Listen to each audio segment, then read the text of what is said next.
Hello guys, welcome to the channel H2O, the A to Z of chemistry. We are a team of authors, engineers and doctors, and I am Dr. Ritu Johar, a dental surgeon from Christian Dental College, CMC, Ludhiana, Punjab, India.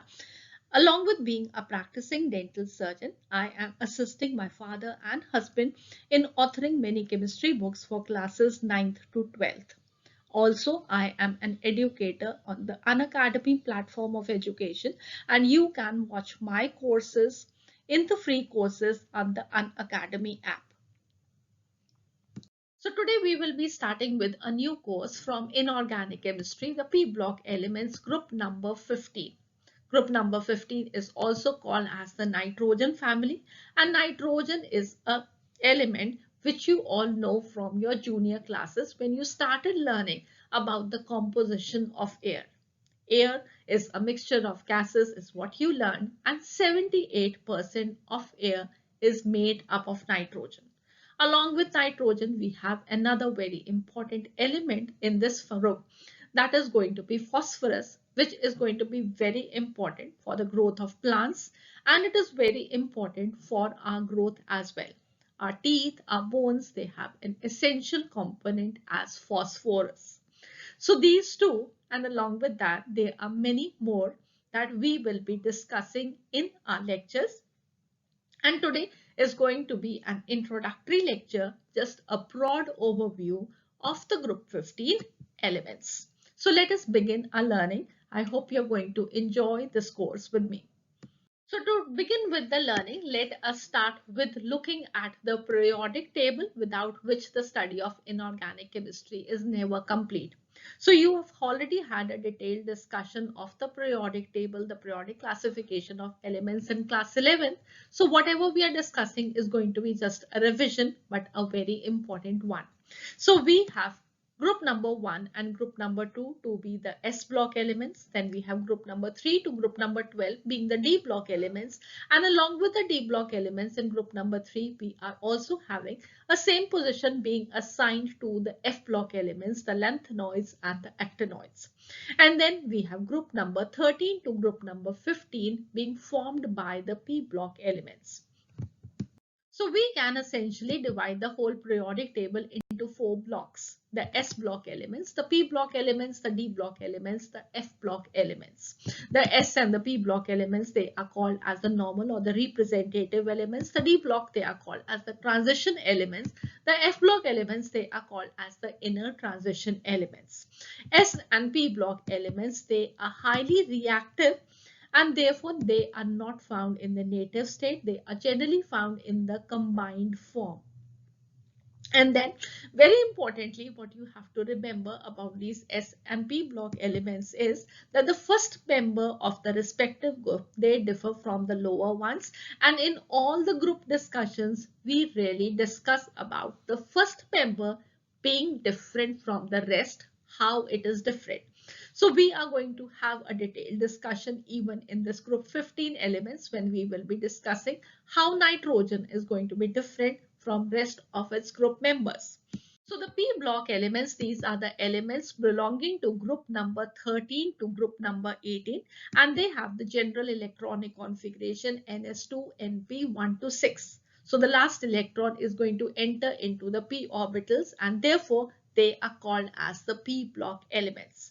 Now with each electron being added into the 3p orbitals, we are going to see a change in the atomic number, the change in the atomic mass, the change in the number of electrons, and with that there are going to be changes seen in the properties for the various groups that are going to be forming the P block.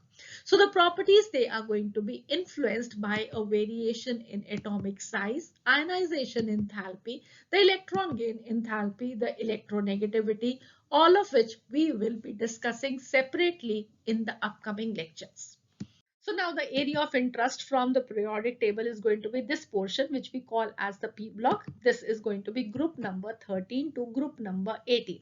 There are 6 groups in accordance with the filling of the 6 electrons in the P subshell.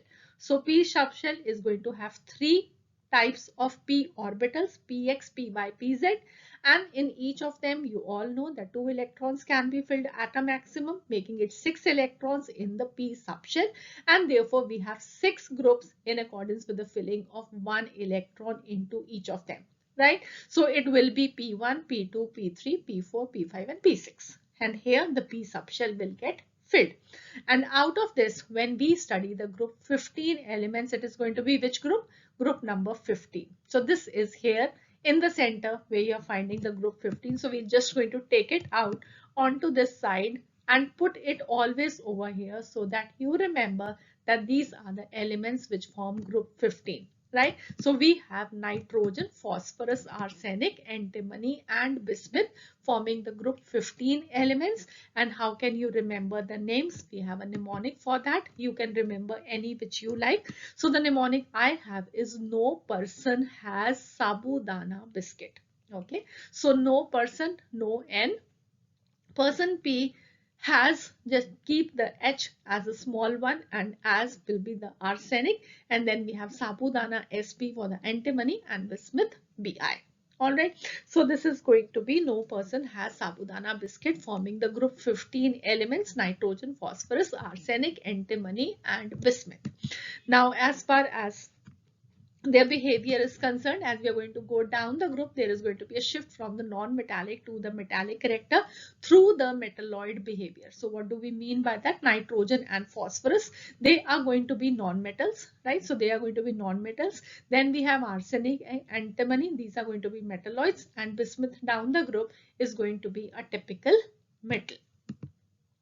Then we have the electronic configuration. So the valence shell electronic configuration is going to be ns2np3 for them.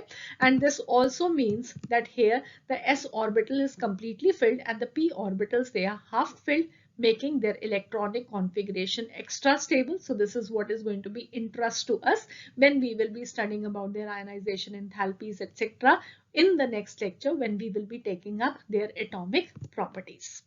So the first and the foremost thing that you're supposed to know about the nitrogen family is going to be the occurrence of these elements. So first of all, let us talk about nitrogen. So nitrogen, you all know this is present abundantly in the Earth's atmosphere. So nitrogen, this exists as molecular nitrogen N2, comprising about 78% by volume of the Earth's atmosphere. In the Earth's crust, it is not abundantly formed.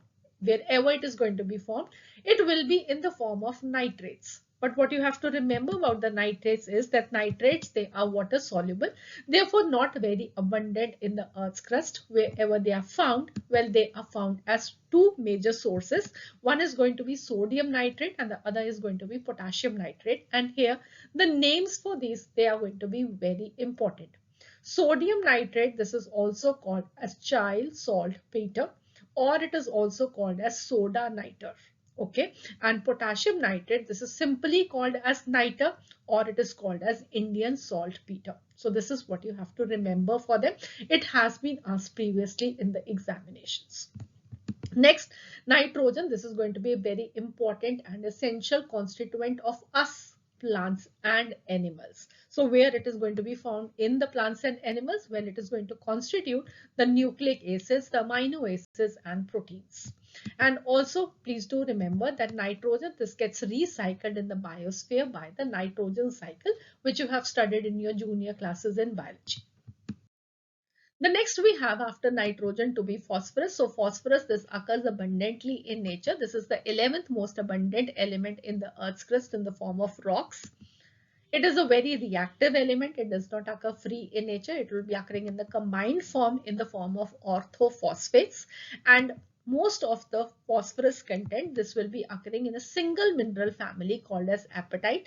And the formula for these apatites is going to be very important. This has been asked previously in the competitive examinations. Okay, so how do we write the formula for apatite? This has been written over here in 3 ways. Right. So first of all, you can see over here we have 3 calcium phosphate dot calcium X2. Here X is representing either fluorine, chlorine or OH, the hydroxyl group. Okay. So 3 calcium phosphate dot calcium X2. If you multiply calcium and phosphates throughout by 3, what you will be getting is 3 into 3, 9.